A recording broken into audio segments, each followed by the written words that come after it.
நம்மளுடைய புகழ்ச்சி என்னன்னு தெரியாமல் நம்ம அடுத்தவங்களை குறை சொல்லக்கூடாது. நான் என்ன சொல்ல வரேன்னு புரியுதா உங்களுக்கு? புரியல? இப்போ புரியும், கேளுங்க. ஒரு ஊரில் ஒரு ராஜா ஒருத்தர் இருந்திருக்காரு. அந்த ராஜா என்ன பண்ணுவார்னா, ஒரு அரண்மனையில் தூங்கி விடிய காலையில் எந்திரிக்கும் பொழுது சூரியன் முகத்தில் முழுகிறத ஒரு வழக்கமாக வச்சுருந்துருக்காரு.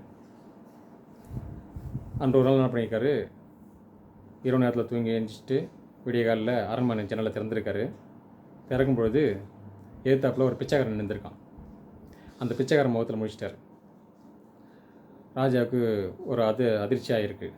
என்னடா அது, இன்று நம்மளால் சூரியனை பார்க்க முடியல, பிச்சைக்காரன் முகத்தில் முடிச்சிட்டோம்னு சொல்லிட்டு ஆதங்கப்பட்டு அரண்மனைக்குள்ளே போயிருக்காரு. போகும்பொழுது செவுத்தில் அடித்து நெத்தியில் மண்டிலெல்லாம் காயமாகிட்டு ரத்தம் வந்திருக்கு.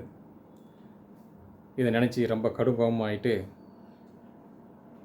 ராஜா என்ன பண்ணியிருக்காரு, மந்திரி சபையில் ஊரில் எல்லோரும் கூப்பிட்டு அந்த பிச்சைக்காரனுக்கு மரண தண்டனை கொடுக்கலாம் சொல்லிட்டு நினச்சி தீர்ப்பு வழங்குறாரு.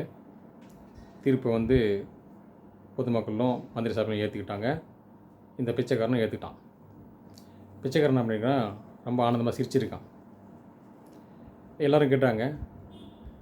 அரசு சபையிலும் ராஜாவும் கேட்குறாரு, ஏன்டா சிரிக்கிற, உனக்கு தான் மரண தண்டனை கொடுத்தாச்சே, எதுக்கு சிரிக்கிறேன்னு கேட்கும்பொழுது அப்போ அந்த பிச்சைக்காரன் சொல்கிறானா, என் முகத்தில் முடிச்சு நீங்கள் உங்களுக்கு மண்டியில் அடிப்பட்டு நெத்தியில் அடிப்பட்டு ரத்தம் தான் வந்துச்சு. ஆனால் உங்கள் முகத்தில் முடிச்ச நான் எனக்கு மரண தண்டனை கிடச்சிருக்கு. இப்போ தெரியுங்களா யார் முகத்தில் முடிச்சா என்ன பாவம்னு தெரியுதான்னு சொல்லும்போது அப்போ தான் ராஜா உணர்ந்து அந்த பிச்சைக்காரனுக்கு மரண தண்டனை தீர்ப்பை ரத்து பண்ணிவிட்டு அவனை விடுதலை பண்ணியிருக்காரு. அதுவும் இல்லாமல் அவனுக்கு நிறைய பொற்காசுலாம் பரிசாக கொடுத்துருக்காரு.